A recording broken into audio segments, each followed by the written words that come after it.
Hey guys, how's it going? Happy Friday. Can everybody hear me today?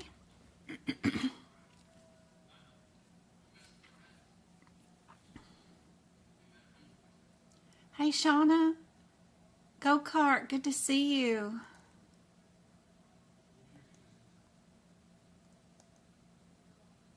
Hey Miss Ray, hey Taylor. Fagan, good to see you. Flapjack, Tasha, good to see you. Hey Tiki Talk, how's it going? I've got a pizza, just a frozen pizza in the oven for Travis, and I gotta go get it in like 3 minutes, so y'all have to excuse me in a minute. But how's everybody's Friday going? You guys ready to do some practice exam questions? I hope you got your little study hats on today.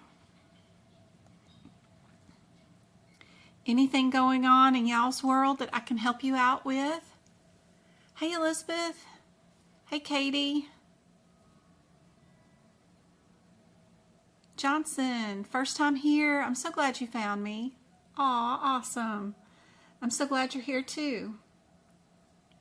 That's great. Yay, Miss Ray. I'm so glad you're finally here to catch one too. Retake attempt tomorrow, Taylor. Oh my. That's right. I do have a list somewhere on my desk here of people that are taking the exam pretty soon. Oh, where's my notes for the study guide? Where are they at? Aha. Be sure you know for tomorrow about the superior vena cava. You're going to be asked probably a question about the difference between coronary sinus, pulmonary vein, aorta, and maybe a superior vena cava. If you do get that question, superior vena cava is your answer. Don't forget to know about modifiers QX, AA, QY. Be sure you know how to look up and figure out which one of the codes, if you're presented 4, have a 90-day global period. What connects bone to bone, parts of the knee, parts of the stomach, parts of the large intestines, those kinds of things. They love that kind of stuff. How do you get rid of corns? If you had to do 4 different areas, what would be the answer? What are T cells? A partial thyroidectomy with a partial or a parathyroid removal, IUD insertions, IUD removals, all that kind of stuff can help tremendously. There's a couple of pages in your CPT book. Taylor, do you have the 2024 CPT book?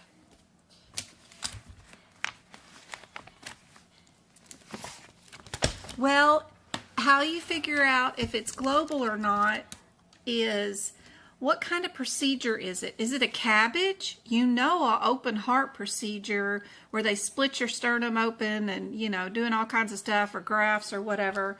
That's a 90-day recovery, right? Well, if they're just removing some corns from your feet, right? That's not 90 days. That's just the day of the surgery, right? So you kind of just have to use your best guess, judgment, find the most complicated of the 3 procedures, and do your best guess. She's in the 2024? Okay. My timer's going off on my pizza. Let me go get that real quick, but let me show you one of the very first pages that you should know for your exam tomorrow. Do you know how to use, this page, page 56. I'll be right back, guys. Give me 2 minutes.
YouTube either.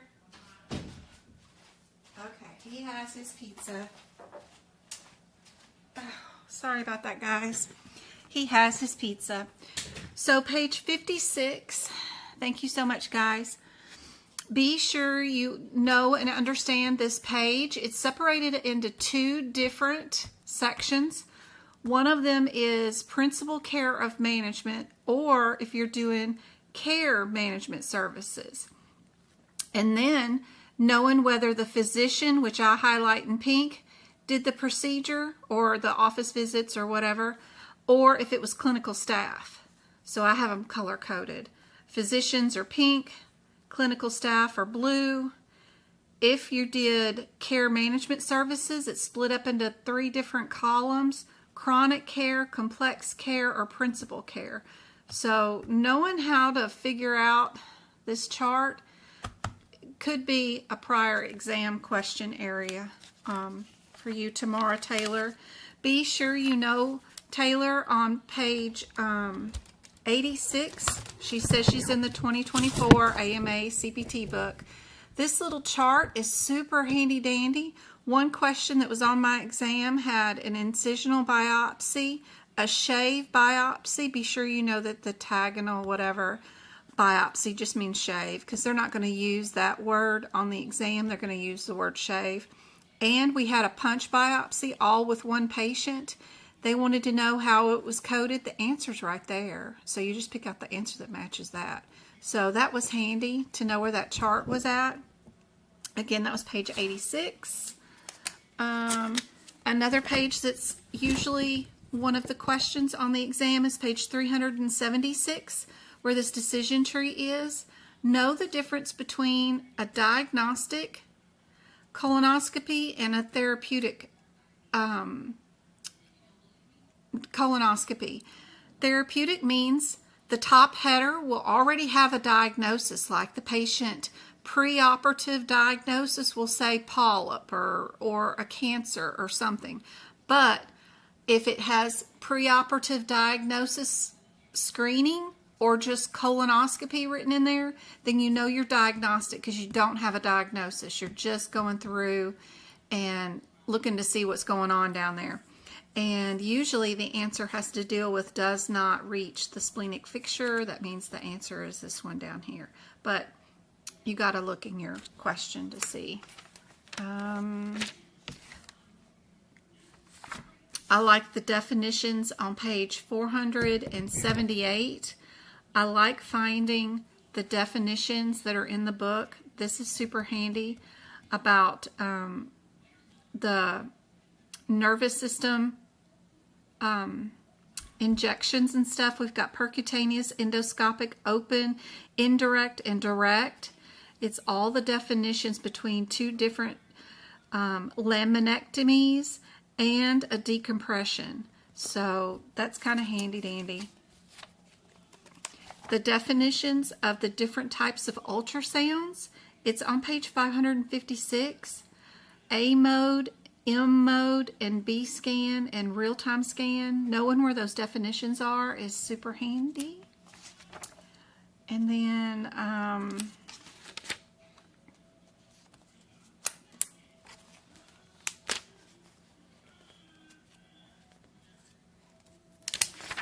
what else do I have? Oh yeah, the chart on page 839. It is the long-term EEG monitoring. So knowing whether the doctor was present during the procedure or if it was done by a tech is the first part of it. Then you decide whether you were monitored, unmonitored, or if it was continuous. And I think the answer is normally continuous, I think. And then you just pick which answer is correct based on whether you have the physician there or just a tech doing it. So knowing how to use that chart can help you out tomorrow, Taylor, on the exam. Let me catch up with chat and see what I'm missing.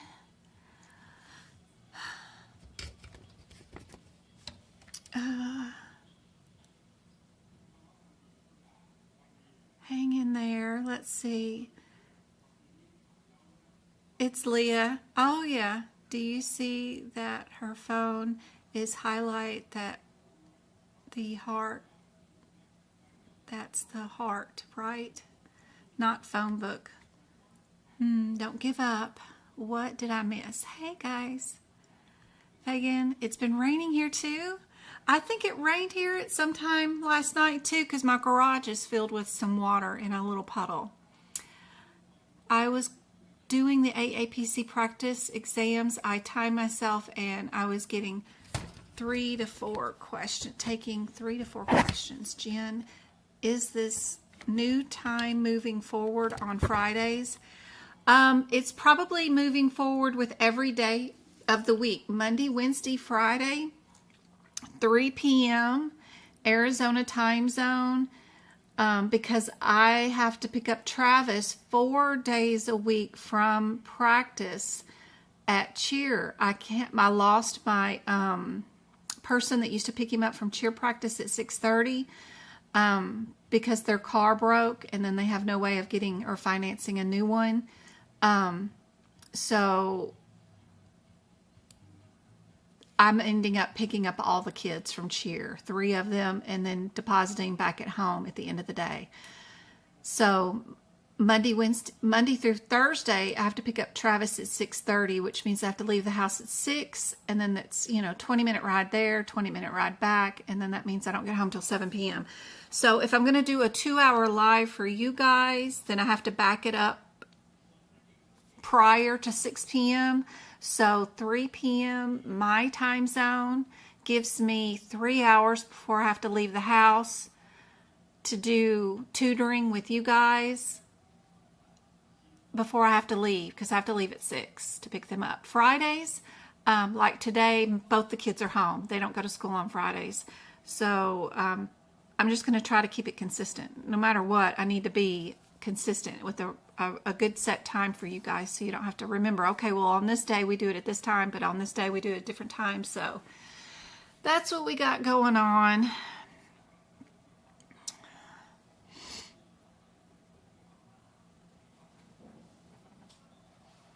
Jen, on E&M bonus questions are based off on the PDF attached.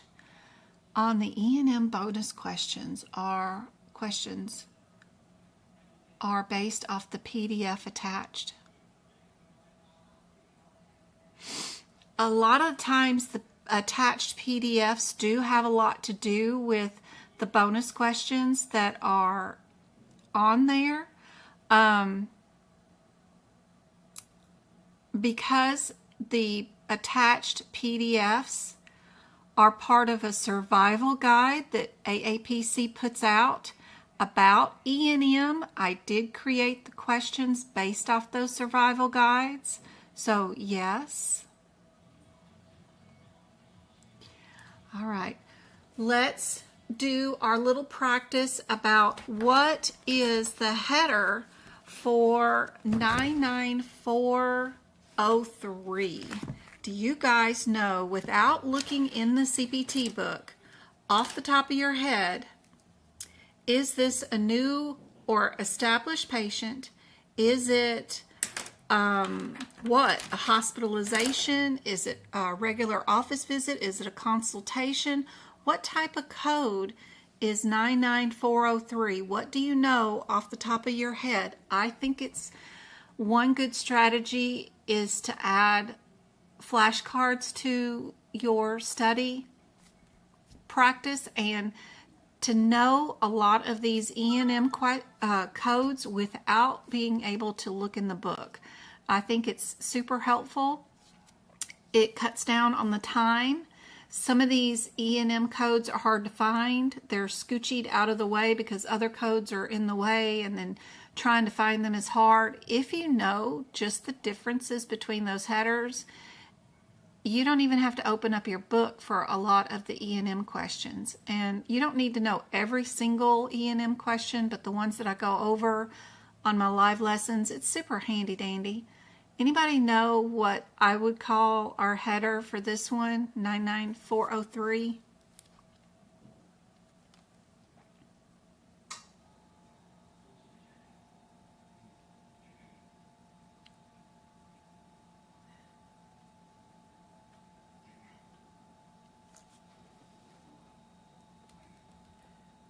Have you worked with Optum with ICD-10? Lady T, I have worked with Optum with HEDIS measures. I used to log on to Optum, upload medical records that were missing. A lot of patients would use their husband's insurance to get their mammograms or colonoscopies or whatever, or use the VA and get their screenings done. Or there was misspellings, or their first name was their last name was first, whatever it was, but the record didn't transmit properly with their claims data, and I would upload into Optum that way. But I don't use their ICD-10 book for training you guys, and I have not utilized the Optum system for working with ICD-10s, or that being a specific part of my job description when I had a job. What's your particular question on that? It is counseling. Good job. It goes with some E&Ms, some wellness exams. What about 99213? What is significant about that header? What should you know and be looking for in the question if 99213 was one of your options?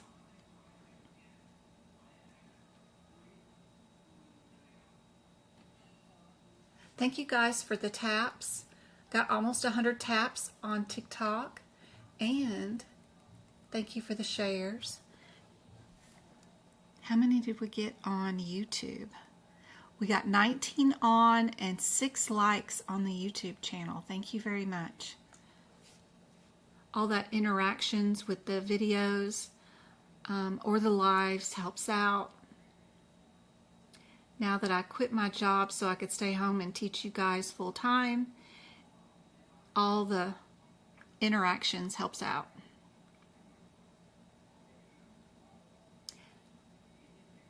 (99213) is established. Very good. You just needed to know whether it's new or established. That helps out a whole bunch when you're doing your exam questions. What is significant about 99281? What would be the header there? You like the Optum books? I use the AAPC version of the ICD-10 books and HitPix, because the HitPix book alone has 800 pages in it, where a lot of books only have 300, 200 pages in them. They have coding guidelines and CMS information in there that AAPC put in there that they could test you on. The ICD-10 book has decision trees and anatomy added into it that they could ask you questions on. Their guidelines are written specifically with extra bonus decision trees that are helpful during their certification exams. They can pick the answers directly from their own decision trees, and if you don't have their specific material, then you might be at a disadvantage for 1 or 2 questions during the exam, but I just find it helpful. It is ER nurse visit. Absolutely. That is your distinct header. So if you're making a flashcard for 99281, know that it is an ER nurse visit. What about 99385? Anybody know the header to that one? Thank you so much for the friendship bracelet. So much, Shauna. You're awesome. Thank you for the gifts. Every time. Hey, Tyler. That's Leah. Thanks so much for the gifts on TikTok. We got 29 of you guys on TikTok. Thank you so much for the taps and the shares. Anybody know? I don't think 99385 matters whether you are new or established. I don't think so. off my memory.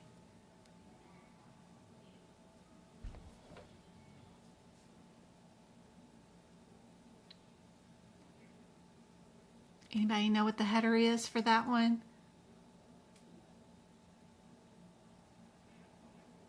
Remote. Good try, good try, good try. It is actually prolonged services. It's one of the newer codes for prolonged services. So that one's crazy. That's a hard one because I wouldn't have probably known the header for that one anyway. So just a new one for all of us to learn is that one is a new code for prolonged services.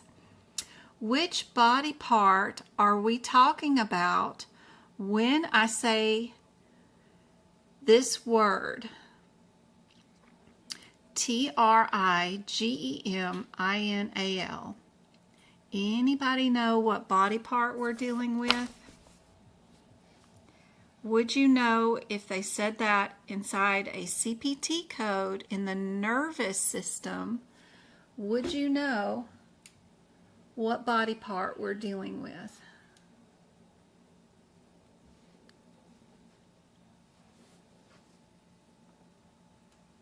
Good job, Rue.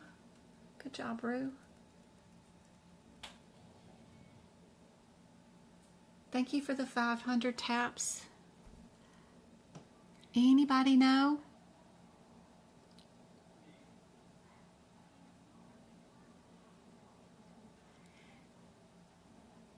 If we're in the nervous system,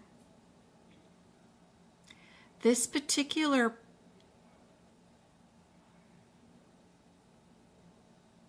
nerve connects to the eyes, the sinuses, and the jawbone.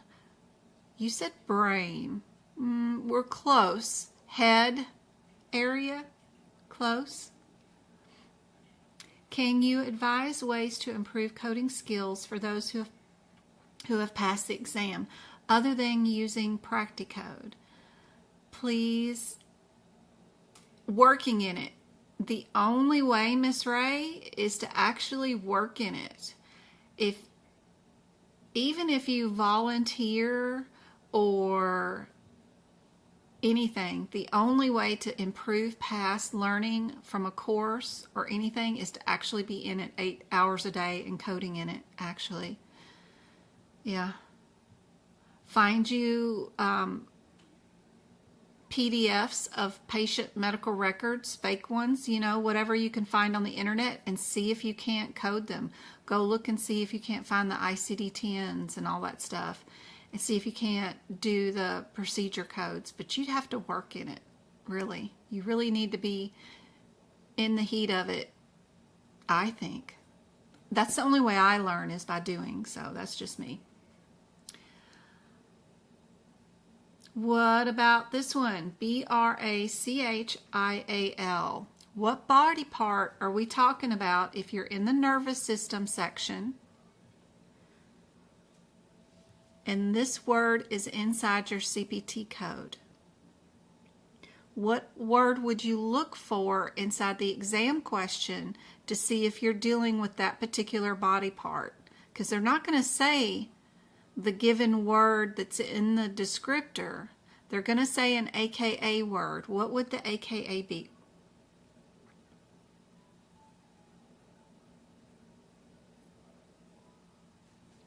This one is eyes, sinus, and jaw area. Sorry. This one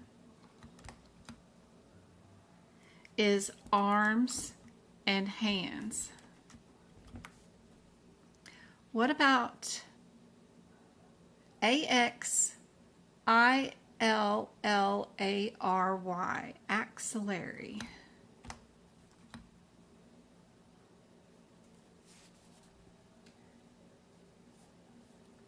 We're thinking about the nervous system. In our CPT book, if the CPT descriptor says it was in the axillary area, What would you skim the question for to see if you're in that area, if that's the nerve you're dealing with? Good job. Good job. Armpit. Yep. Or you could say shoulder joint area. Yeah. What about suprascapular? We're going to say suprascapular. Nervous system, CPT book. The nervous system area, the CPT descriptor says you're working with the nerve here. Where would that be? Supra gives you a hint. Super is upper, right?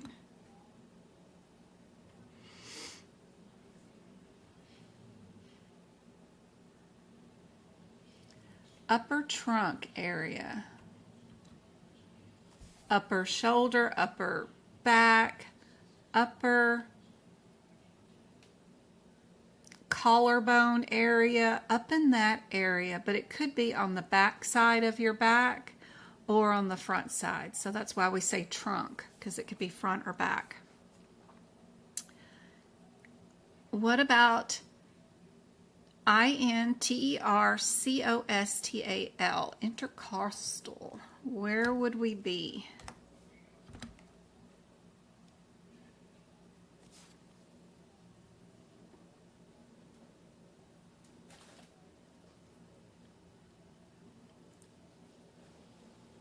Thanks for the follow.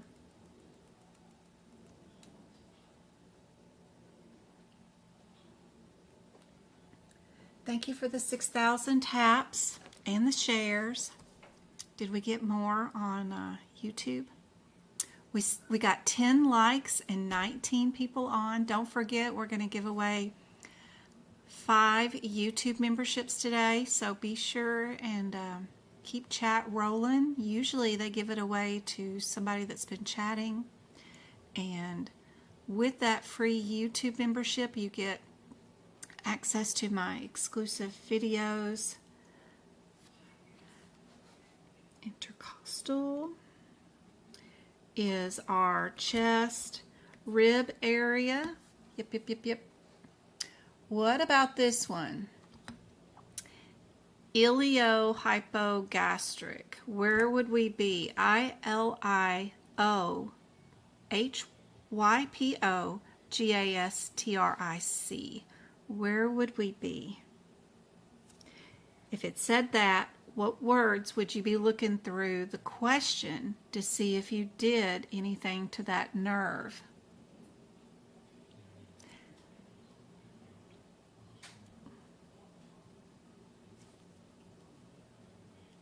It would be lower abdomen.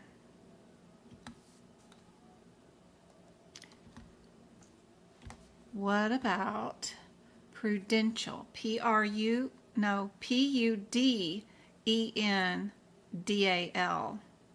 Sure, I butchered that one.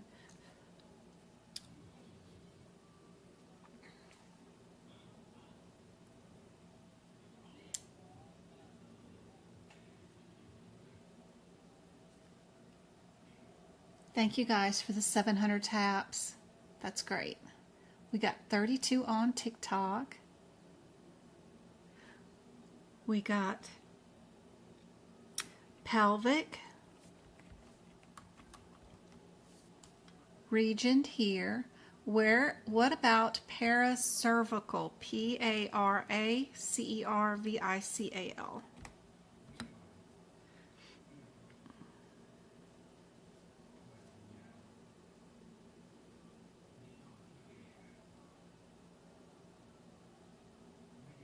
We're talking about the nervous system CPT book. If the CPT code descriptor had paracervical in it, what body part are they talking about that we would scan the question for to see if we are dealing with that particular nerve. The uterine, right? We would be down at the uterine area. What about sciatic? S-C-I-A-T-I-C. What nerve would we be dealing with? What would you be looking through the question for?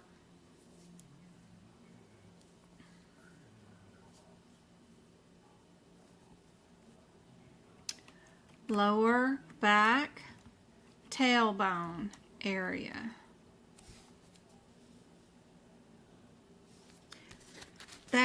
All of this is on, let me see if I can find the page real quick. May not be able to find the page because there's one page in the CPT book where all of these nerves are all listed. And if you haven't gone and written in these words, it's super helpful to do so.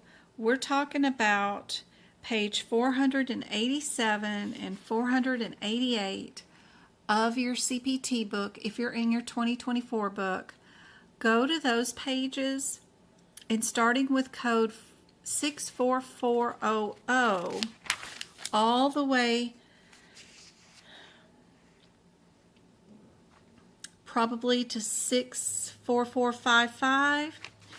Be sure and write down the AKA body parts that those nerves that are listed in those descriptors are talking about. That information is super helpful because they're not going to tell you that particular nerve name in the question. They're just going to say they're going in on the chest or the rib, or they're going in on the pelvic or uterine area, and you've got to go find out which nerve they're talking about. So that's super helpful to write these terms down beside each one of those words. All right, get out your ICD-10 books. Let's go figure out how to find some codes. If you happen to get an exam that has a fill in the blank question, let's do 2 examples of how you go find the ICD-10 code if you don't have a multiple choice question. Just for one of these days when and if, and I don't think they'll do it till 2025, January, when the exam changes, but I think they're going to change it, and I think they're going to have the last 10 questions at the end. Might end up being fill in the blanks. Just my guess. I don't work for aapc. I have no idea, but just knowing them, how would you go find the ICD-10 if you did not have the practice exam question with multiple choices? What if you didn't have that and you needed to go find it? How would you do that? So let's practice that for just a second while I mess up this stuff. All right, we're going to put that over here so you guys can see a little bit about how we would do it.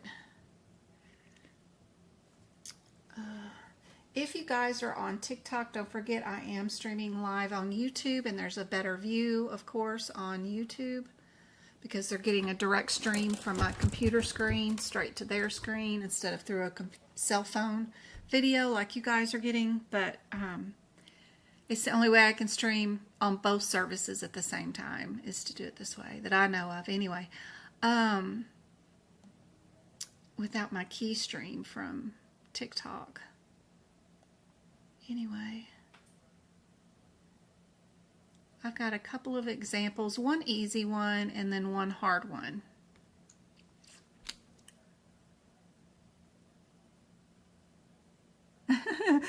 Probably cry first and then do a scavenger hunt.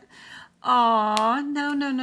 We're going to give you the tools so that you don't have to cry. I'm going to show you how to do this. And we'll have prep. Let me get back here. All right, where is the ICD-10 code for a right eyebrow laceration subsequent encounter? Where are we going to go? don't forget your ICD-10 book in the very beginning has 4 indexes that you can use to look up stuff. The first index is your index of diseases. It's what I call the ABC index, you know.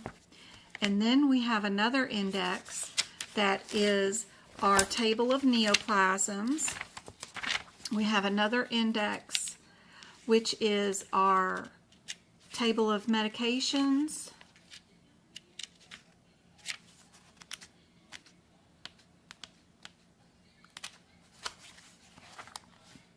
Our drug table, and then we have our table of external causes and injuries. Which one are we going to use for this one?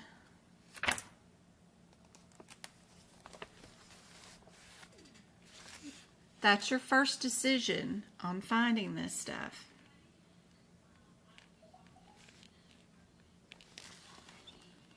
What is our main term that we're going to look for?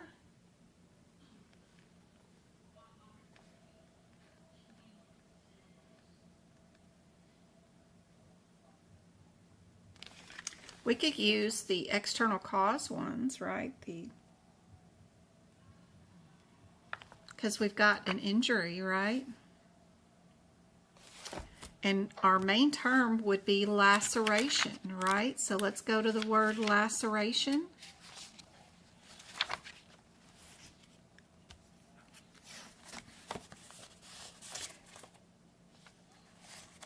It's going to say to go to our injury.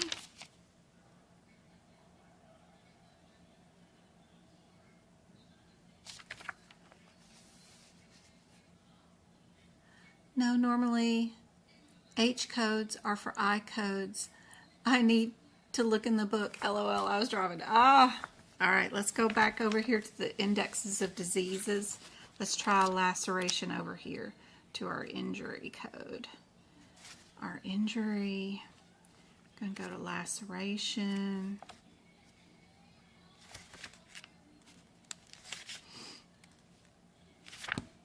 Laceration. And we're going to go to eyebrow under laceration.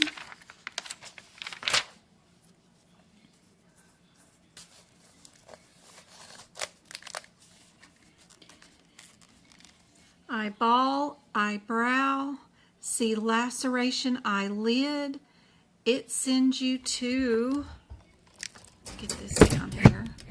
Ugh. Laceration sends you to eyebrow, sends you to eyelid, sends you to SO1.11. So then we'll go to the back here, SO1, ABCD, SO1.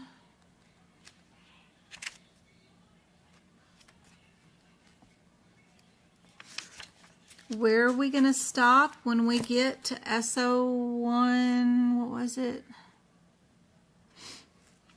11? What are we going to do before we go to SO111? We're going to stop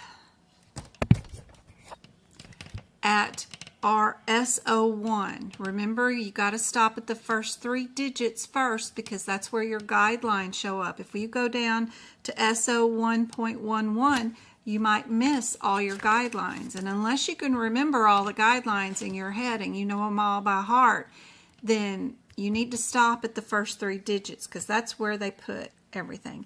They say that we also have to code an additional code for any tendons, intracranial, any infection that might be happening in the patient's chart. Not to forget that. And then we also need to have what? What else do we need to have that we find at our first 3 digits?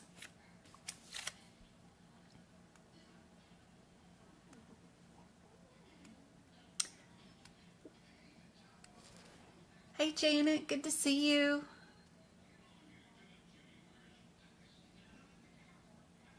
Thanks for sharing the live, Mama Mia. You're awesome. Thank you for the 1,000 taps, guys. I got 35 of you guys on now on TikTok. Yep, it says that we also need a 7th character. And that's the only places to find this is at the first 3 digits. So don't forget to stop that. Our subsequent will have a D at the end. Yes, yes, yes. So if we go down to our 1-1, that is our laceration without foreign body of the eyelid, or peri means upper, around the ocular area, which includes our eyebrow, and then we would add our D to it. If we don't know anything about being right, left, or if we don't want to use the unspecified code, right? Yeah. We do have the right listed, so now we can add our 111, right? Because we do have that information.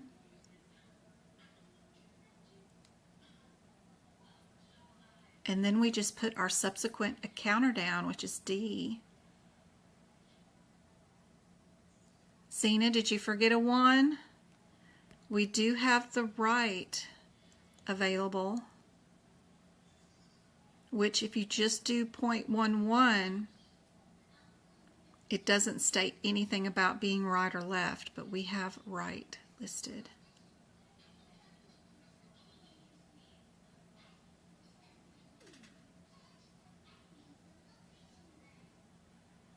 So there's all the steps and what our code would be, of course, is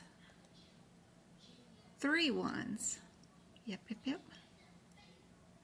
And there's all the steps. Perfect. Now you got it, though. It takes a lot. It's a lot to remember, you know.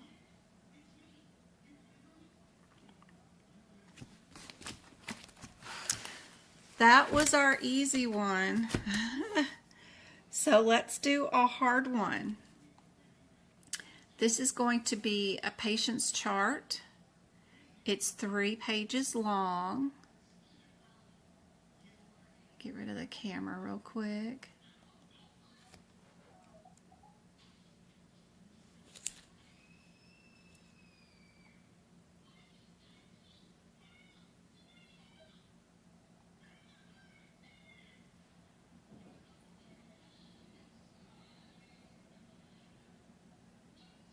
Page 2.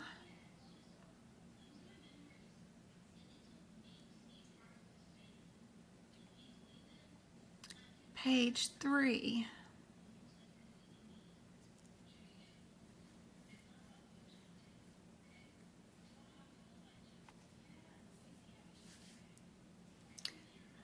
So first figure out maybe how many diagnosis codes you have, or just start at the top and work your way down. But what would be your first diagnosis? What would be your second, and so forth?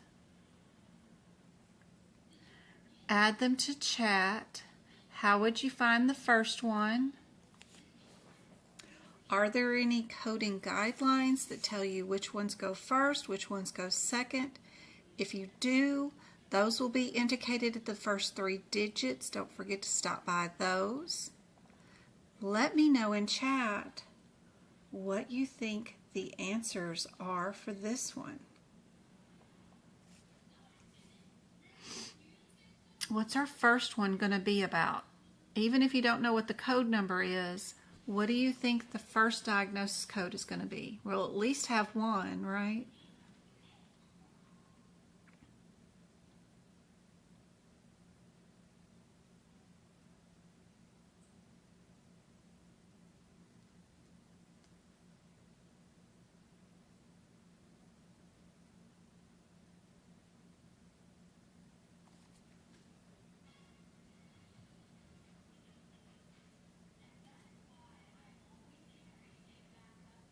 CKD is most responsible diagnosis. Cool. Hyperkalemia is second diagnosis. Sophia. A lot of people are talking about acute renal failure. How would we look up acute renal failure? What's our key term? What do we use in our ICD-10 book? Which index do we go to? We're going to use our index of diseases and injuries. What's our key term? One word, Katie, would it be? What one word?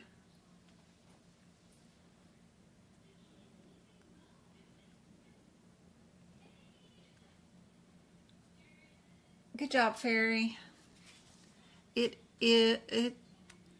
Our one word difference, the first thing we're going to look up is failure, right? A, B, C, D, E, F. Okay, failure. This is going to take some time, right? When we have fill in the blanks. Whew. And then we're going to look up what word? What's next? Is it acute or renal? Failure.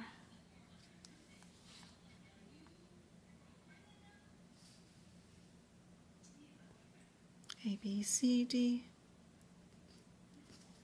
Renal. We're going to look up failure, then renal,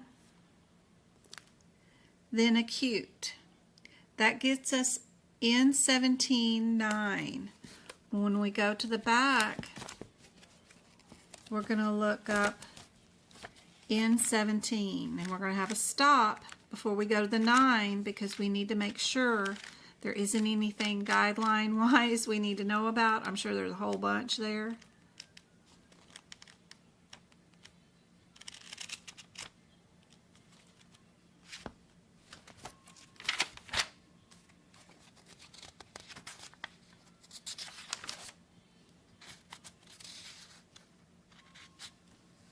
Code also the underlying condition is our guideline that we have with it. If there is any underlying condition. Acute kidney failure in 17.9 is unspecified.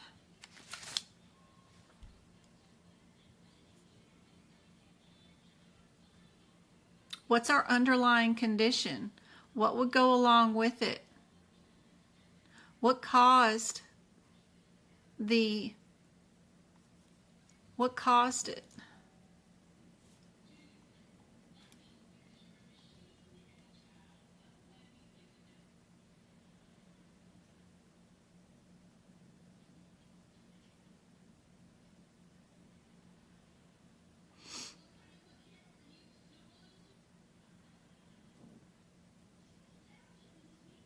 The underlying condition is due to dehydration. So how do we look up dehydration? What do we use in our ICD-10 book? Going to use our diseases and injuries, right? Yeah, let's see if dehydration just happens to be there. A, B, C, D, D, E, D, E, H, Y, A, B, C, D, E, deformity, D, A, B, C, D, E, F, G, H comes after F, dehydration.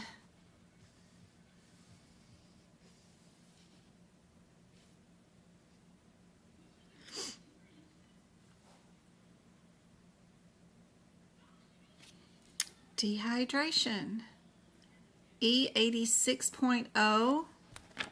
Let's go look at our E86.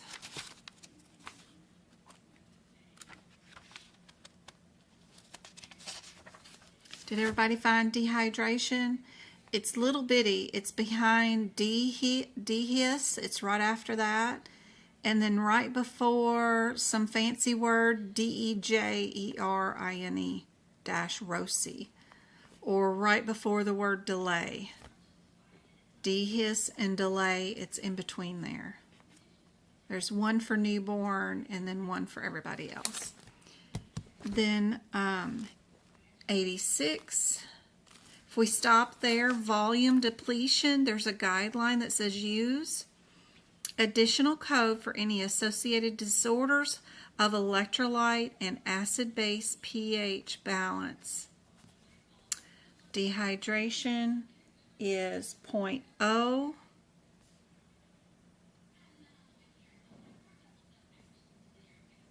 I would use the 86.0, not the 86.9.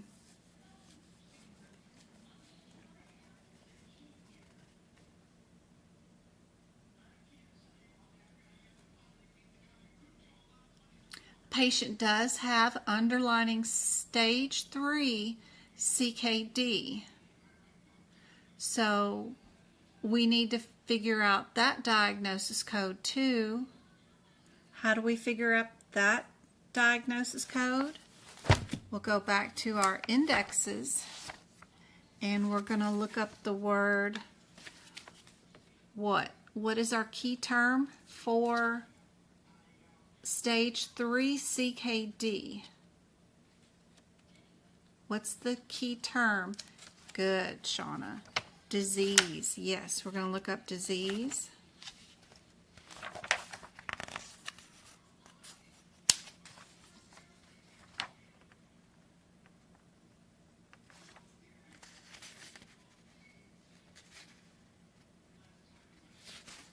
Kidney, chronic.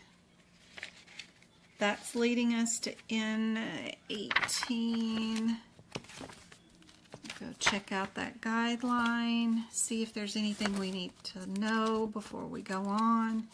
N1830, but we're going to stop at N18. N18 has a lot of guidelines about hypertensive heart. It says also code first any associated diseases, code additional, any transplant information. Our 1830 is our moderate stage. We don't know if it's stage 3A or stage 3B. I would use the unspecified one with the 3O. Yeah, I like our 1830. Anything else we need to code? Are we done?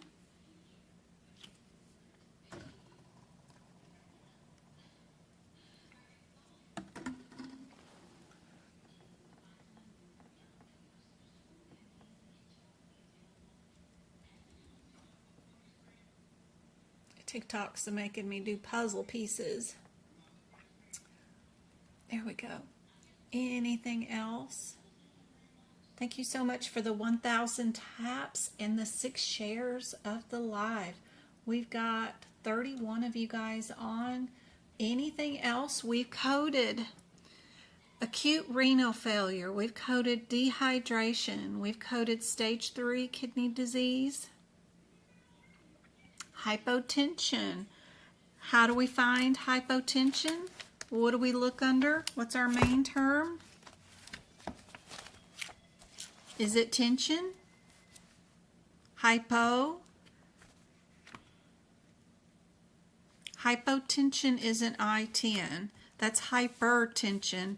We have hypo. This is hypo, not hyper. Hypo.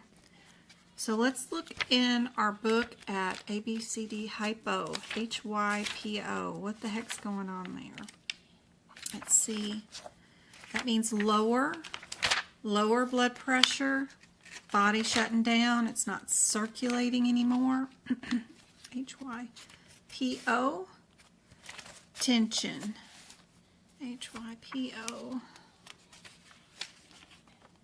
hypo. Hypotension. Hypotension is after hypo.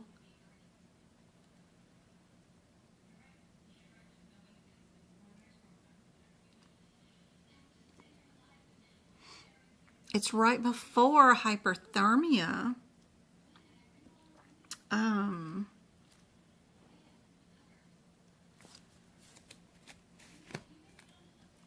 It's saying that in our modifiers right after the hypotension that that arterial and constitutional is the most time-coded one. The I-95.9 is the one that's almost always coded. That's why they put that next to the word hypotension, is our I-95.9. We don't know if it's, I don't think it's chronic. It doesn't say anything about drug-induced or maternal, definitely not that, not post-operative or specified. So I-95, let's go look up that real quick. See if there's any guidelines that we need to code anything else additional. B, C, D, E, F.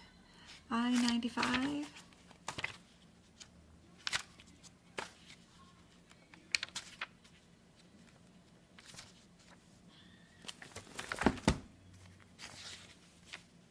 I-95. No guidelines. Just interoperative. Oh, I'm in the J's. Sorry, I'm not even in the I's. I got in the wrong one. I-95. I'm like, what? I-95.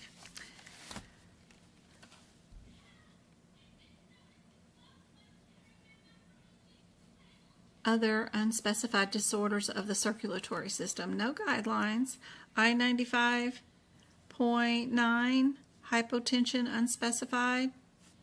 Seems good. If it's due to drugs, you're going to need your additional code for your T code for your drug to list it, but I don't think this patient's is due to a drug disorder.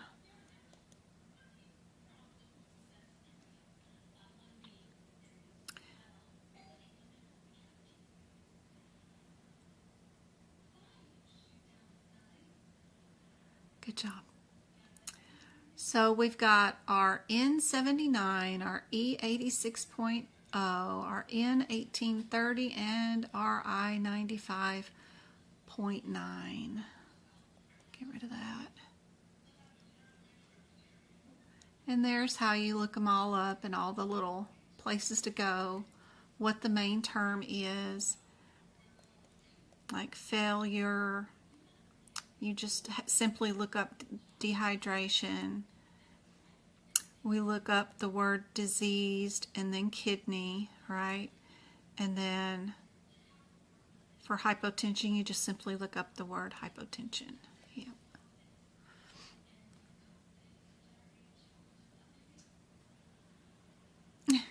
We did good. Aw, that's awesome. How do we know to code hypotension? Because it's listed in the note as right there as a listed diagnosis under impression. It says impression, new and acute renal failure. We also have dehydration, we have CKD, and then they also had hypotension. Their plan was to give them this, that, and the other thing and repeat some labs and do some further tests. They just got to get the volume replied. So we knew from the chart. Doc said it was one of their diagnoses.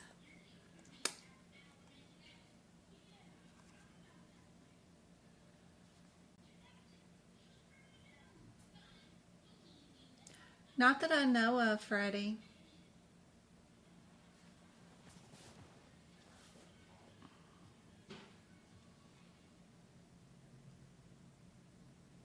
Oh, I'm so glad, Ray. I'm glad this is helpful. That's awesome. All right, let's get back to our regularly scheduled program of looking up the differences between answers during a medical coding certification exam.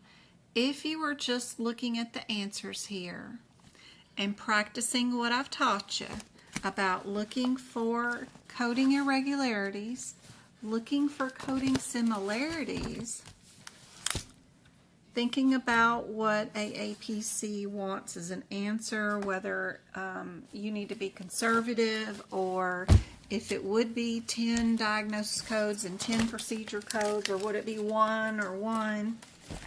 Just playing around, what do you guys think would be the answer for this question without looking?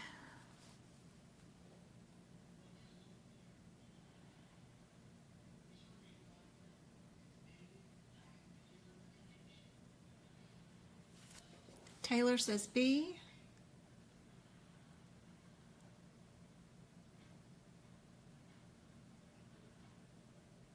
There's another thing to look for is which answer is different. And also consider about nines. Y'all remember about my rule about nines is that they're usually non-specific and they mean that you didn't get enough information from the chart to be able to code things. Would you code 2 different codes from the same sections, from the L section for a patient? That seems unlikely. I mean, unless it was bilateral something, like a right and a left that doesn't have a unique code for bilateral, it would be unlikely that you would have 2 from the L section. And these unspecifieds are crazy. And the only answer that is different from the rest of them is D, because it's different. It's just because it only has 5 digits versus 6. This would be the cheaper of the code, but there's 3 right in a row with the 42, the 43, and the 44. So because of looking for similarities, I like B, C, and D just for the CPT code if I was looking for those. And then the cheapest of the CPT codes out of that lot is D, of course, right? So there's a couple of reasons why I like D. If I was just looking at the CPT codes, I like D because it's the cheapest of the most similar CPT codes. And then out of the diagnoses, you know I'd only like 1 diagnosis code out of this L section, probably. And I don't like 9s. I avoid 9s because they're non-specified or unspecified. So that's the other reason why I like D. So if I was just looking at the answers, not looking at the questions, I would pick D and move on to my next question. Just me. But let's see what we're dealing with.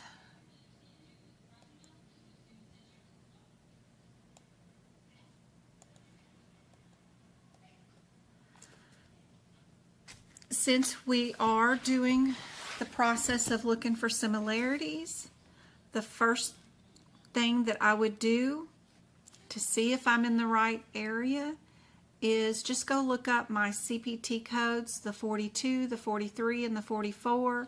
See if there's any CPT code differences between those 3 codes, and only look through my exam question for those differences to pick out my answer.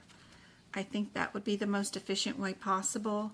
So at 11042, what are our differences between these codes? 11042.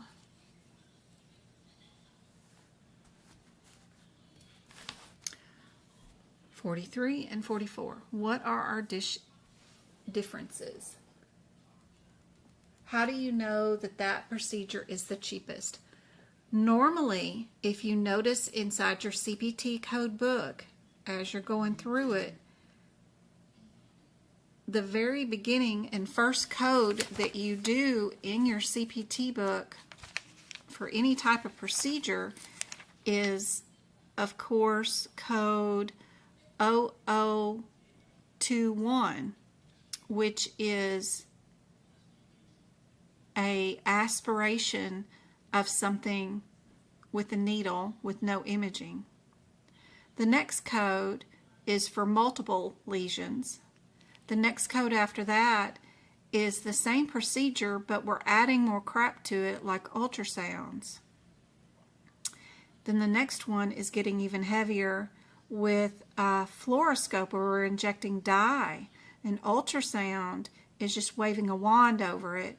Now, if you go to 10007, the next code in the bunch, we're adding dyes, and then we're doing ultrasounds. So the procedures consistently throughout the CPT book always start off with a small procedure for whatever you're working on, and then progressively get more in depth by adding more and adding more stuff to it.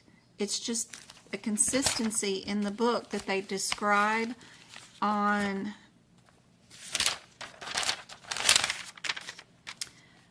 the instructions on page XV in the front of your book, on the instructions on how to use the CPT code book. And then when they describe the format and terminology of the CPT book on XVI, they tell you how they sequence the codes and how they progressively get different.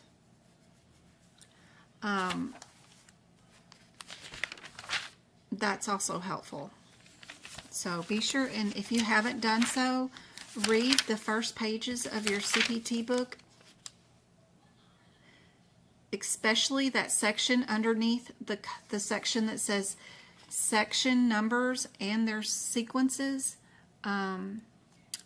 right here. Then it starts out with instructions for use of the CPT code. That is super helpful. All of these pages tell you about the formatting and the terminology of the book and how it's used. That will describe why I think that the 17 is cheaper than the 18. If we're looking at these cabbages, 33517 is just for a single vein, right?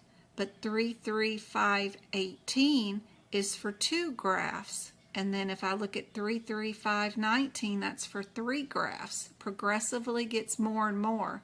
That's just consistent throughout the CPT book. So that's how I know it's cheaper.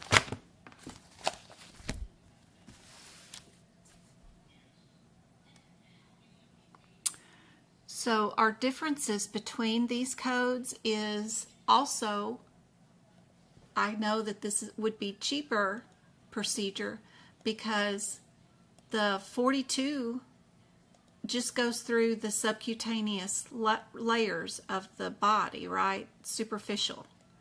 I know that 43 goes through the muscle of the body, and I know that 44 goes all the way down past tendons and ligaments and goes all the way down to bone. So if you're going to pay somebody to dig on somebody's body part, it's cheaper to go subcutaneous than it would be to dig through their muscles than to dig through all the way down to the bone. And then you got to repair all that mess that you dug into. So that's also another helpful tip. So all we're going to do to pick out to see if we have the right answer is to do one of those word searches. You know, on those fun gaming books where you're just looking for the word cat in a blob of letters. Same thing here.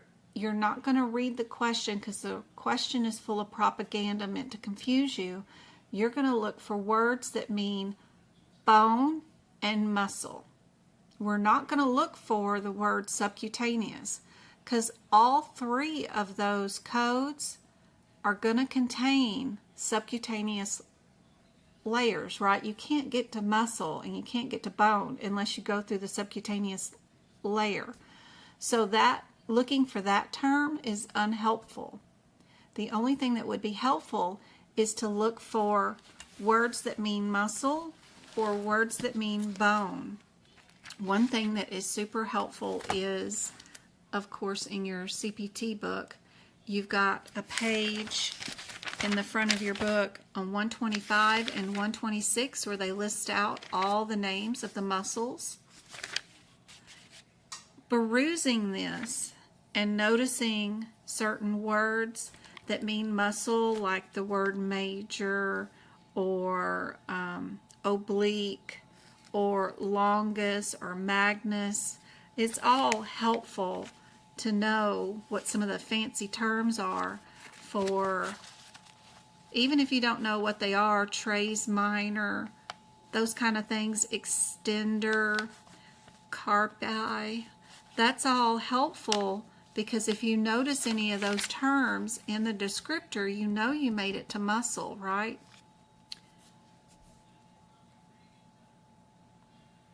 And you know what your names of your bones are. So I would be just searching for the words that mean bone and searching for the words that mean muscle. Looking for subcutaneous is just a waste of time. What do you guys think is the answer for this one?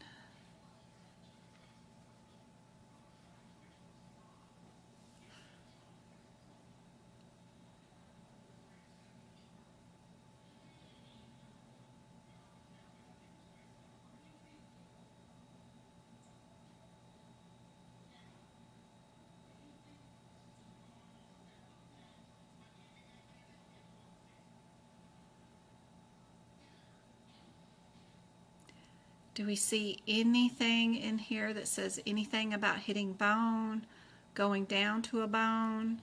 Do we see anything about any muscle names?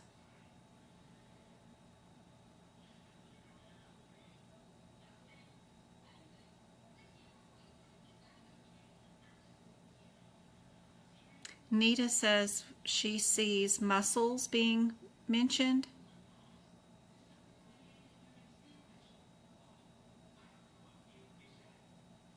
What muscle words do you see here?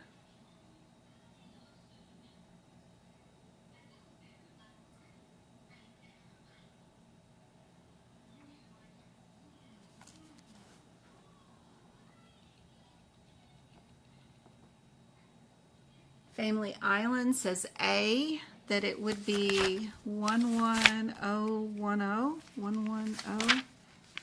11010,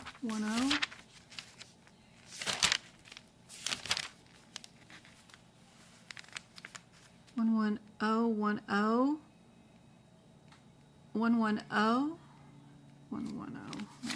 Where are we at? 11010. That's debridement and removal of material, site open fracture or a dislocation. Does this patient have a fracture that I don't know about? Where's the fracture word? We've got a calf leg. Do you see a fracture somewhere?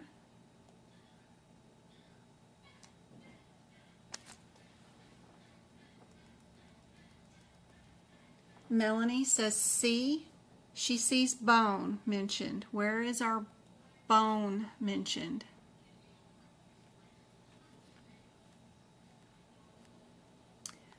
We removed subcutaneous tissue was removed. That is what the physician did.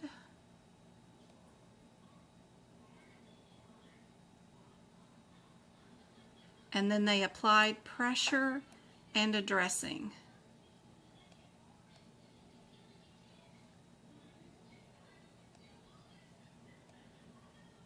Pressure and a dressing. Does that make sense? Pressure and dressing. D is our answer for sure, promise. We didn't do A because that code only deals with fractures. B and C have to go all the way down to in removing muscle, which means you would have had to have had a layered closure. You would have had to close that, right?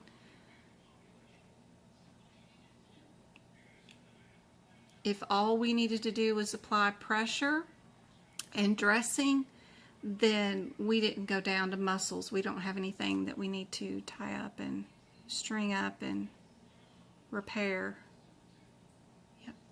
Super, super fun. Got it? Good. Awesome. Okay. Let's do this one again.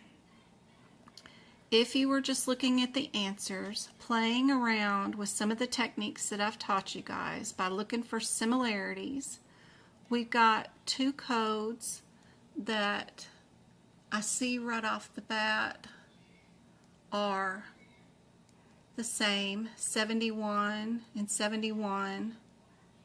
And then we've got two answers that are 63 and 63. That's cool. It divides the answers into two, and I can quickly get myself down to a 50-50 shot.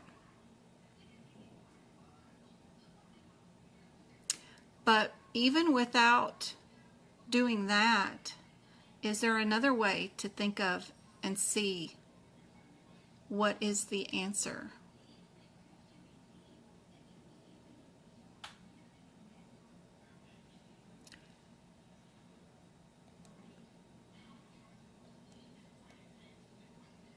If we did A, we had 1, 2, 3, 4, 5, 6 procedures done on this patient.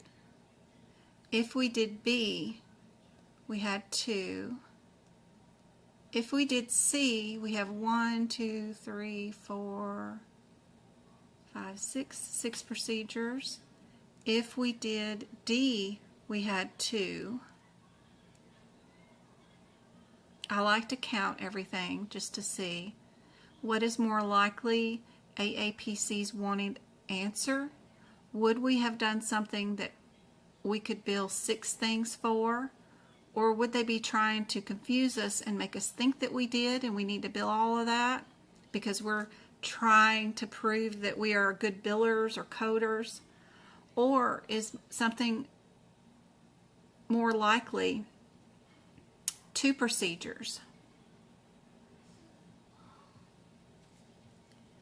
Also, since I'm thinking that it might be just 2 procedures, if I do look at B and D, I notice that D has the same answer written twice, where B has the 63 followed by a 62. What is more likely the answer? In addition, we have the second code modifier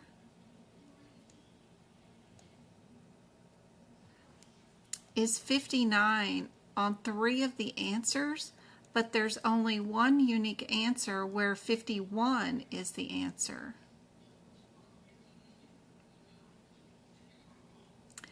Seeing all of that, I would pick B as my answer and move on to my next question. I wouldn't bother looking at anything, probably. Because the questions are full of propaganda made to confuse you. And if you learn how to look for patterns and what is normally a given answer, it's fun to play around just to see what you think the answer is with some of these patterns before you look at the example, just to see if you start getting things right. It's a helpful tool, especially if you run out of time during the exam and you need to pick some answers quickly. It is a helpful thing. And you do start noticing things like this. When you first looked at this question, you were probably like, oh my goodness, look at all these answers. You know, it looks confusing, and how am I going to get all this done and looked up before time runs out? But once you start doing it one thing at a time, it becomes easier noticing, oh, that's just the same code written down twice. Would I code a more expensive procedure after a cheaper procedure, even if A and D were correct? Why are the 13s behind the 11s? Don't you normally bill the more expensive ones first? Other things, there's a lot of things going on with these answers that can alert you once you learn what's going on with these procedures. That makes it a lot easier. Anyway, this one's going to have 2 pages.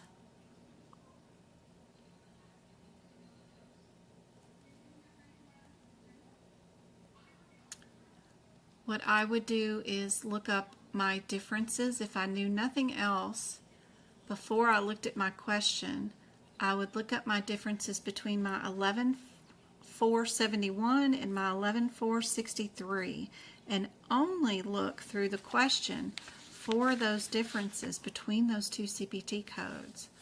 11,463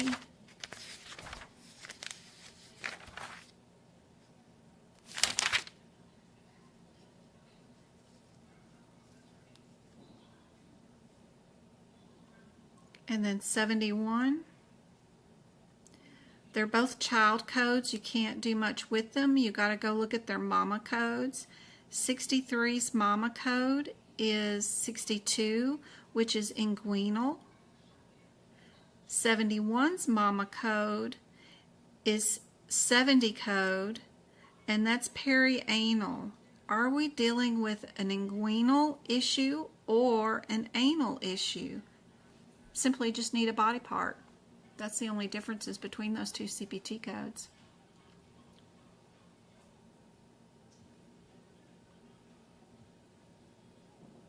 And because you've done your book prep on your CPT codes, you know those differences and you have them written out prior to your exam so that things are easier, right? I've got them written down here: axillary, inguinal, and then perianal. And I just have them grouped together so that I have that one word differences between those codes.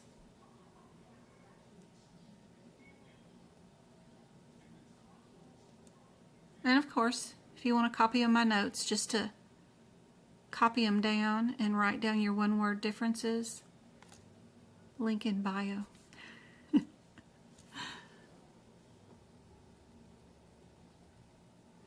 And give away some YouTube memberships. What do you guys think the answer is? Be sure and tap in chat. You guys can let me know just even when your exam is or what state you're typing from, whatever. Even if you don't want to answer the question, the more you type in chat, the more likely you are to win. I just give the money to YouTube and then they pick out the winners. So here we go. It's a new month. I cannot believe it's already August, guys. I left my job of employment, gosh, two months ago. Crazy. Essence, Hopeful, Eli, Tracy, and Shauna. Yay. Awesome, guys. I hope those YouTube memberships help out a whole bunch. You've got access to my podcast. You've got access to the book prep where I go page by page and making my notes, which will start over again next month because we're going to get new books. You've got access to all the exclusive educational videos that I make for you guys. So much. Hopefully that is super helpful.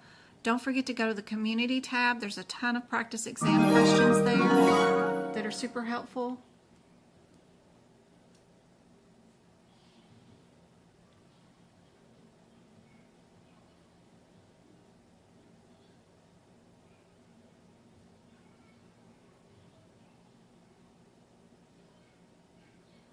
Yes, Taylor, send them to medicalcodingbyjen@gmail.com. Absolutely.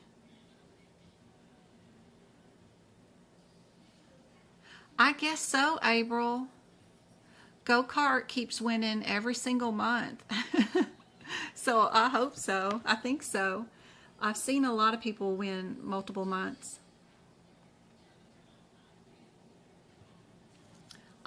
Thanks, Minder. Thanks for saying so. That's awesome.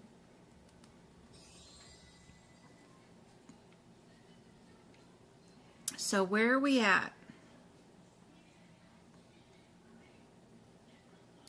Are we anal or are we inguinal?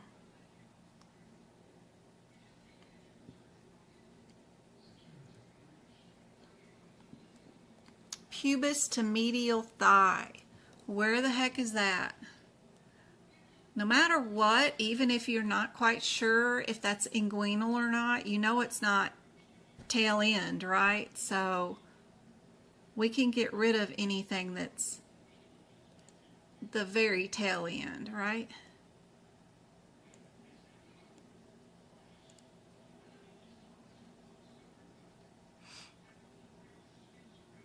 And then if it's a difference between 6 CPT codes and 2 CPT codes being your answer, please, please, please pick the smaller of the two, the cheaper of the two, whatever you want to call it. 2 codes is better than 6, I promise, on this exam. More than anything, I see a pattern with these certification exams that they want to see that you are not an overcoder. They want to see if they can convince you to code more than what you're supposed to, because they don't want to give you a license and let you out there on the world billing a bunch of stuff if you're an overcoder.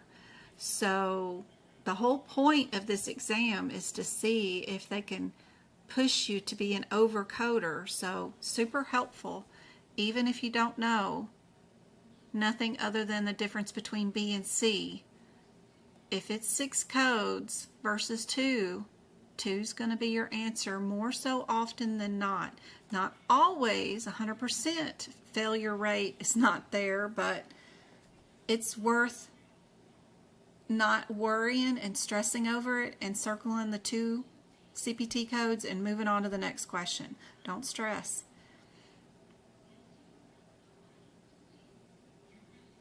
You're welcome. Overcoding is my biggest problem with fill in the blank. Fill in the blank, the cool part is you know how many blanks to fill in and you got to fill in all of them. Now, whether you're going to go unspecified or if it's right, left, or unilateral or that kind of thing, which ending of the code and making sure you've got your last digit, you can get partial credit for a lot of stuff. So don't stress too hardcore on that stuff. Like our example today that we did this one, if you picked a different ending for your 9s here, you still would have gotten enough credit to get 80% of this right, and you would have been just fine. The dehydration's pretty easy. Your acute renal failure and dehydration are cool. We can get those. Your underlying stage 3 kidney disease still should have been a fairly simple one. The only real confusing one maybe is our hypotension, but even if you don't get the tail ends, you do get partial credit for at least getting the N18s or the I-95. So don't stress too hard. Don't spend too much time on these. Pick what you first gut tells you, or pick what the alphabetical index tells you is the most common ICD-10 code. Utilize what's in your manuals because they want to know if you know how to use your manuals, right? So beside where we looked up for the acute renal failure, we looked up failure, then we looked up kidney, and we looked up acute. The very first ICD-10 code that's listed next to that indentation is our N17-9. That very first code is more likely the answer than anything that you get in the back and you change it to. If you change it to something else, it might not be that. They just want to know, do you know how to use the index to get to this code, to get to the code in the back of the book? So more than likely I would pick what was on the alphabetical index in the front of the book as the most likely ICD-10 code when you're doing these. If that makes any sense at all. What time is it? 4:30.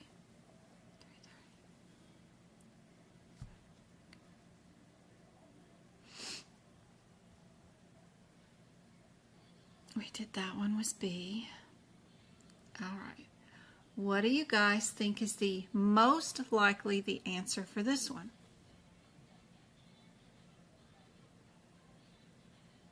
Just looking for similarities, coding irregularities.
People are liking C. Do you guys normally see an XX in an ICD-10 code? I might see one X, but I don't remember ever seeing two X's. I don't know. I don't like either one of those. If I was doing this question, I would get rid of that one and this one just because of the ending right there. I remember seeing one X, but I don't know if I've ever seen two. So that gets me down to B and D. My only differences are either the 17 code here versus this 18 code,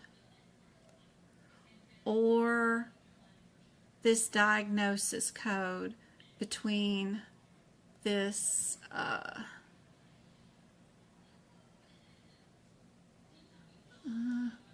35 and the 14.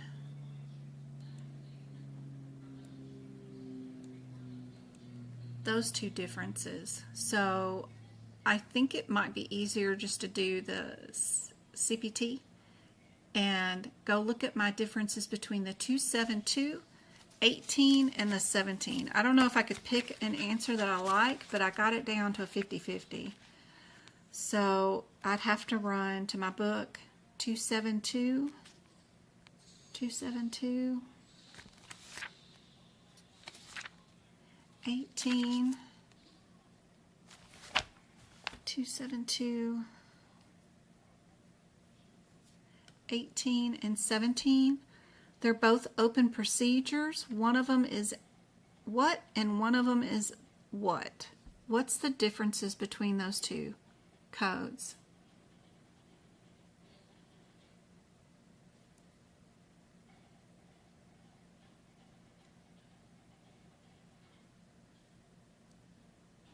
I don't know this answer. I don't know which one it would be. I'd have to look in my book for this one. Good job. Posterior and anterior.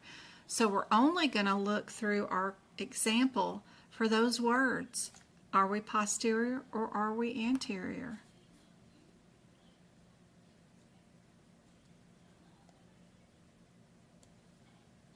And that's the only word you got to look up.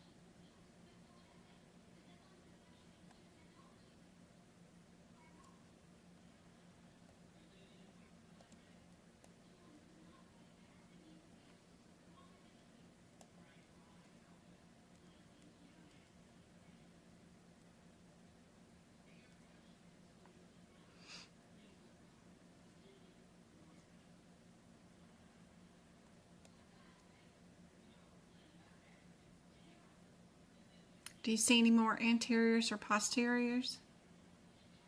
Do I have them all? Reduction, motion,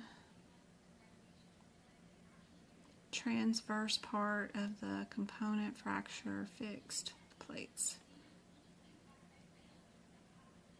pelvic bone, deep retractors,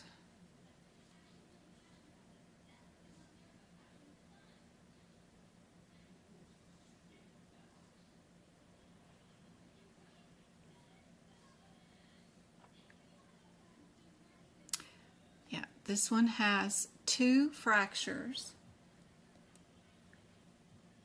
so you got to be careful. Our first CPT code, of course, is for one. Our second CPT code is for the other one. They don't say where the pelvic fracture is here until you get into the middle of the procedure, and then they tell you that it's posterior in the note.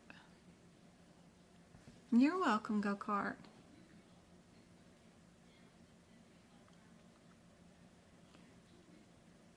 So our 27 is for our anterior fracture, and then this one is for our posterior pelvic bone, right? Because our pelvic bone fracture is the second CPT code, right?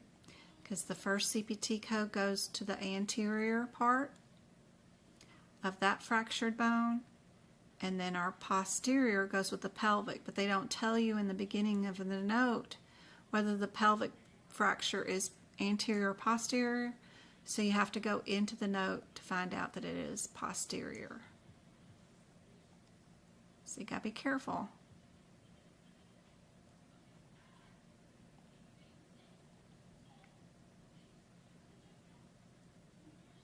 Yes, very tricky question. You just can't forget that because we're skipping a step, we didn't look up the first CPT code, that there's 2 fractures here. The first one is anterior, the second one is posterior, but they don't tell you. You got to go find it in your doctor's note. So that means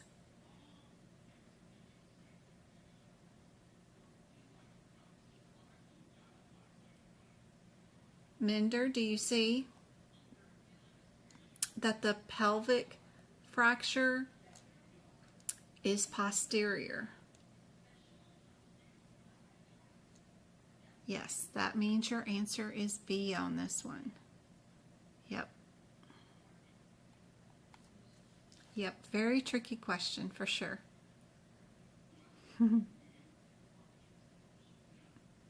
How are y'all's notes coming along in the CPT book? I like to mark my differences a lot of times in the CPT book.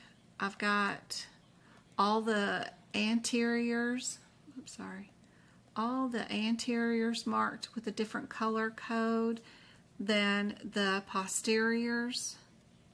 There's a posterior, anterior, those kind of things. Proximals given a different color code from my posterior and anterior. All the open procedures are circled. All the closed procedures have a different circle color. Open is green. Closed procedures are orange. I have my one-word differences written down, and then inside the descriptors I mark my differences between anterior and descriptor. Yeah. Whether they're unilateral or bilateral, I often mark 2. If they have a modifier alert, I have that underlined in blue. If they have a do not, it's underlined in red. Like here. If they tell me to use a radiology, in my parentheticals, I underline that in blue too. That's helpful. Fix your out-of-code sequences by putting the page numbers down beside the red numbers. It's easier to find the hashtag ones first. So if you see one that's got a hashtag on it, then you've found one of the out-of-code sequence ones, and it's a lot easier to start with the hashtag because it's out of place. But go find the one that is red by looking in numerical order, and that way you can just write down the page number that you found, the one that was the hashtag on. That makes things a whole lot easier, is doing it from the hashtag point of view first. That makes things a lot easier.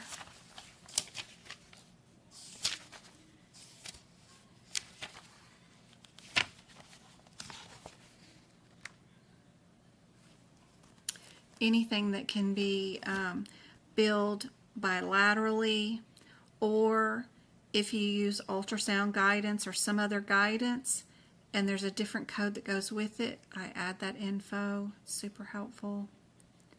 If you can't use a modifier with it, like no 50, then I put that there with the code. It's super helpful.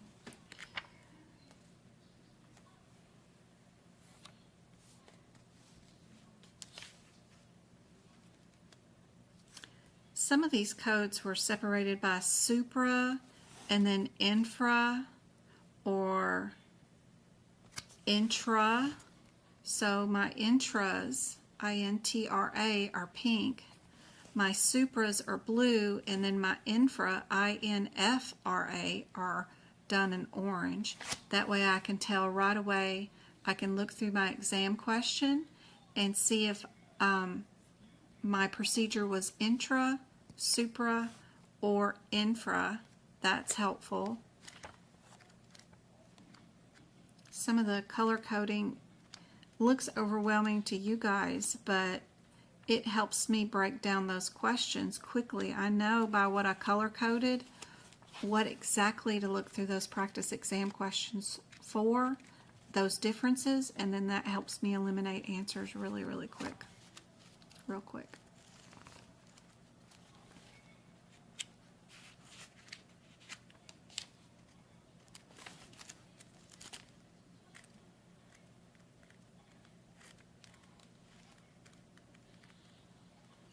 On the anatomy ones, I like to look up the functions. So I'll do a Google search for like ear anatomy functions, And then every body part that's listed in the anatomy, I put down what does it do.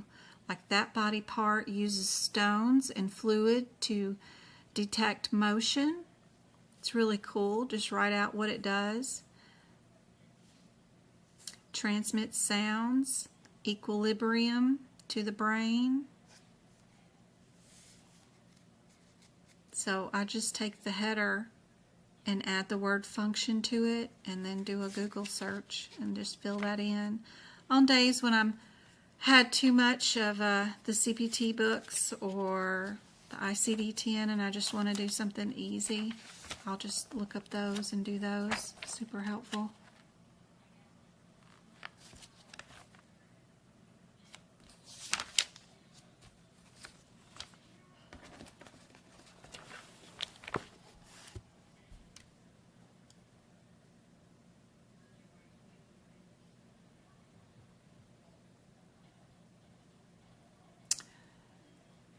Stop you from taking the test? Who?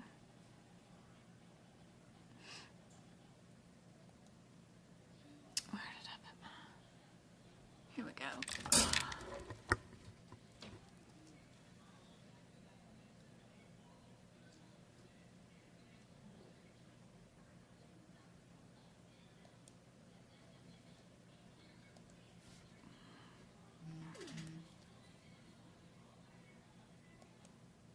I can't see the rest of the chat, so I'm trying to find it. Let's see.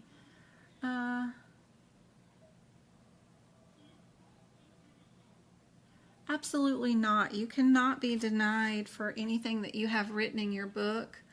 I just recently shared on our Facebook group, when you schedule your exam with AAPC, I don't think I have Facebook on here. Probably not.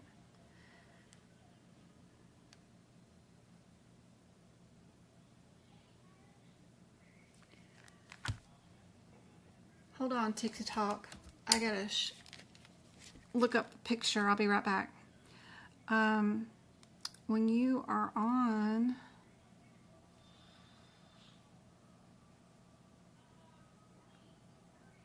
and you schedule your exam, I don't know if y'all read what screens pop up during the time that you're scheduling your exam, but I've done exams with AAPC since 2019, and I've taken my books every single time, and I've actually won awards from AAPC while on my notes of what I've used to take my exam. This is from the exam portal when you schedule the exam, and it actually says that coding books and manuals will not be disqualified due to what is written in them. It's actually written on their website. When you're scheduling the exam, that's a picture from the screenshot of what they are from what they give you as you're scheduling the exam. I've had Alex send me prizes, a huge gift box, just because of my notes. There's absolutely nothing here that I would show you that would ever get anybody disqualified. And anybody that says that they've been disqualified because of what they have written in their book is just spreading misinformation. There has been absolutely no one ever given any flack for what they have written in your book. And that is a screenshot from them on their website that says you will not be disqualified for what you have written in your book. Lord, I took the CPMA exam in December and finished it in 2 hours. You should see what I got written in my book. Lord. Oh. For that exam, I mean, my book was really written up for that. It's crazy. I wrote on every single available white spot. Yeah, no way anyone would be turned away for anything that they had written in their books. No way. Absolutely not ever. I've won awards for my notes from AAPC, and again, anybody sending or saying that you would be sent away by what you have written in your book is just spreading misinformation. Absolutely not. I can guarantee you 100% you will not be turned away by what you have written in your book. Absolutely not. Now, we don't write over the top of their print what they have written on the book. You can see from my notes, I don't write on their available print. I write in between on every single available spot. This is my list of examples of fraud, and this is my examples of abuse. You can absolutely write whatever you want in your books. You can write the 10 Commandments. It don't matter. They're your books. You spend a fortune on them. Write what you want in there. You can write big, huge commentary. It don't matter. They're your books. What else do I have in here that'd be kind of like, good gracious, what'd you write all that for? I think I have something back here. I mean, where I wrote a bunch of stuff. I like using these big note pages to write a lot of things too. Those are handy dandy. And I think I used the red pages just so I could find them easy. Yeah. Look at all that mess. Full pages of notes. It don't matter. They're your books. Write whatever you want on them. Absolutely.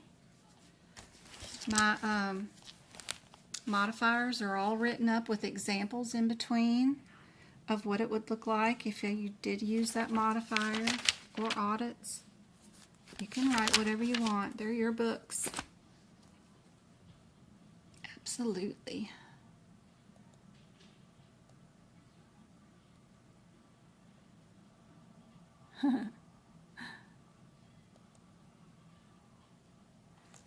You know, it's just handy if you need to know what a covered entity is or what year a certain law went into effect. What does cheddar mean? What is a business agreement? Anything at all that you want to write. It's super handy dandy.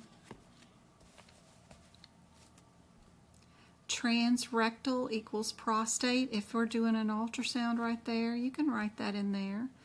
Any medical coder that was using a book would have examples down so that the next time that they need to do a prostate ultrasound, they'd know exactly which one to do. There's absolutely nothing in my notes that would get you in trouble at all. I would never do that to you. And everything I've put in my notes, exam mentors or mentees or whoever, proctors, have all seen my notes. They could care less. What they don't want is you to not fail. They want you to pass. So you are able to use a book that's an open book exam, and you can have notes. If you are taking your exam outside the United States, in Indonesia or another country, they are going to give you blank books to use during your exam. You cannot bring your own books on exam day because they have had people cheat by writing the exact answers and questions to the exams inside their manuals. How they got them, I don't know. I haven't been able to find that on the internet, but that's the only people that cannot take manuals with them, and they don't get disqualified. They just don't let them bring their books in, and they get to use blank books during their exam attempt. And that is just due to cheating that's apparently going on in other countries. But here in the United States, or any testing center, or doing the exam remote from home, you can absolutely have the whatever you want written in your books. Promise. I don't know why the people that are taking their exams in different countries don't just use a VPN and say they're from Texas and take their exam remote from home with their own books, but I don't know. But you can absolutely have whatever you want written in your books. And all you should have is your one-word differences. That is super helpful, especially if codes are very similar. This is doing lower extremities. This is doing joints. This is doing lower extremities. This is doing abdomen. Super helpful just to have your one-word differences in these codes. And then I have hot pink codes that let you know that these certain numbers were on somebody's exam recently. Sometimes that's helpful, so you know exactly what codes to study in the chapter. Anyway, I hope this lesson was super helpful. I will be back on Monday and Wednesday and Friday next week to do 2 more hours of free lessons. We will be doing the same sort of things. If there's anything in particular you guys want me to go over, any particular codes, or any type of different types of questions, just comment on any of my TikToks or YouTube videos. Let me know what you want to see. I would love to have y'all's input. It always is encouraging to know that you guys are seeing the videos, and if you have input and want me to create a video on some sort of subject, that gives me motivation too. I never know what to make or what videos to create, so help me out by letting me know what you would like to see. Don't forget, we've got practice exam questions that I'm always updating and adding to my website at medicalcodingbyjen.com. I've got like a $7 membership there that if you want more practice exam questions, you can do them there. Don't forget about Pocket Prep. That link is also on my website. Pocket Prep's great. They do better than I do at creating practice exam questions because they have page numbers where the answers are. It's another good reason to utilize AAPC's books. I don't recommend buying them from them because they charge $20 a book to ship them, which you don't need to do that. I would recommend doing the just buying them from like YouTube or something like that. That is super helpful. Not YouTube, maybe for Amazon, because they have free shipping. So $75 to ship 3 books is just too expensive shipping, but I do recommend AAPC's books. The link to Pocket Prep is right there on my website.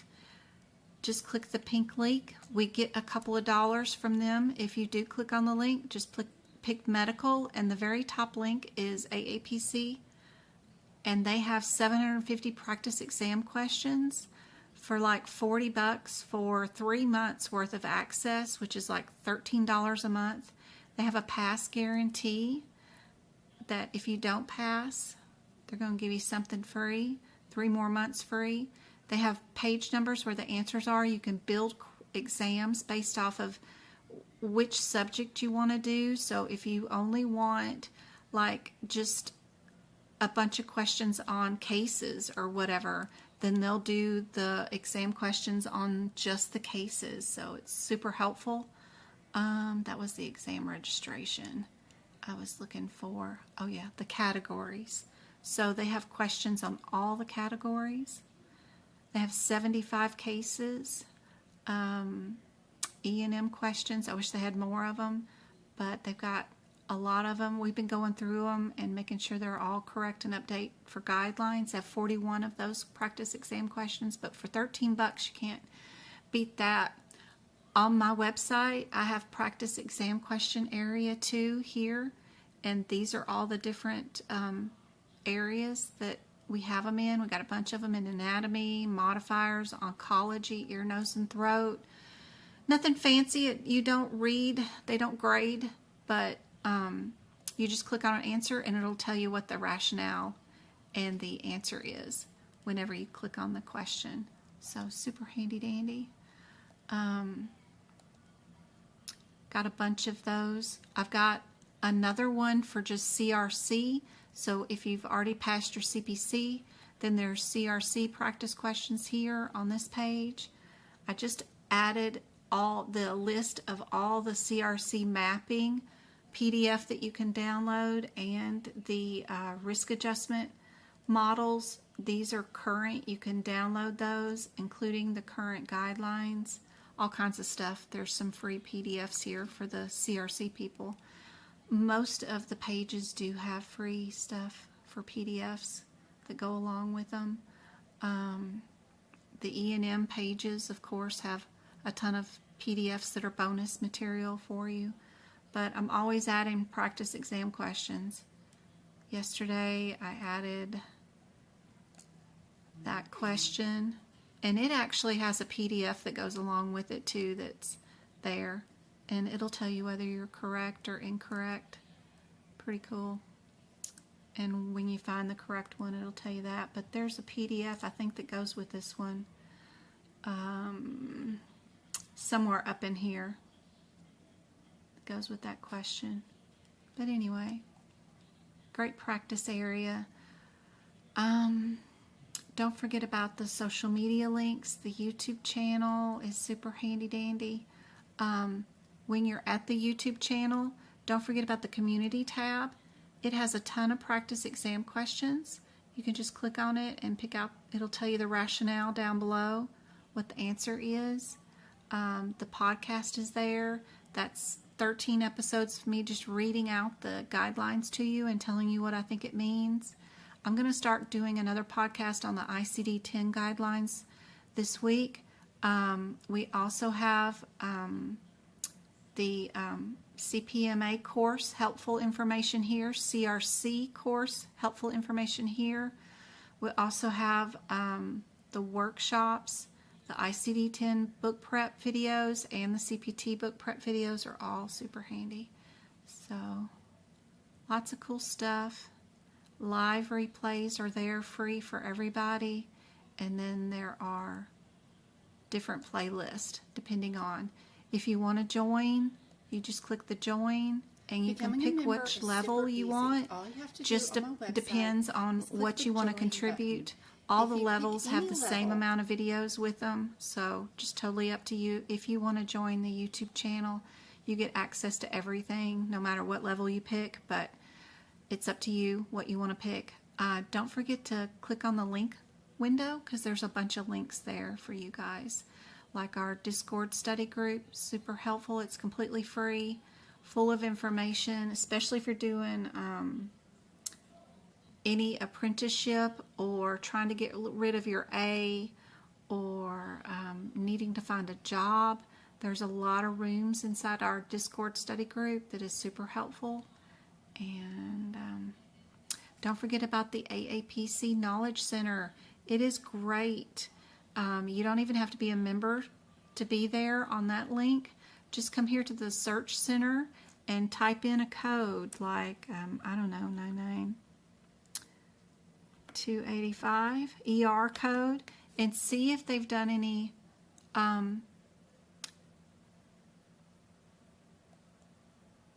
blogs about that CPT code.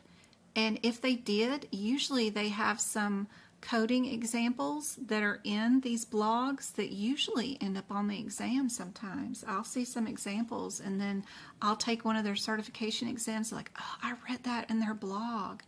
This is a case study on an ER right there that they just did on, it said something about the 2024, but super cool. Their Knowledge Center is great. It's full of wonderful information.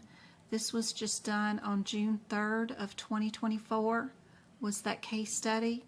And then they've got another E&M one from HealthCon that they did in 2023. A ton of Q&As on when you can code ER, when do you code x-rays. I love the Q&As with Ray because they are very helpful. So anyway, Their Knowledge Center is great, and those links are available on my YouTube channel or on my website. So super helpful. I will see you guys again on Monday. If I'm live, I'll be live again on TikTok and YouTube, same way this weekend. Don't have any plans really, so you may see me while I'm doing website updates, practice exam question updates for sure on the website. I'm still working on trying to fix and make sure that all the practice exam questions are all in the same format. I don't know if I'll ever get that done, but at least going forward, my questions will be having the every answer that you pick will either say whether you're correct or incorrect, and then give you the rationale. So that's super helpful. Anyway, guys, I hope this was helpful. I love you guys. I'm proud of you guys. And if you need anything, make some comments on my videos so I can help you out.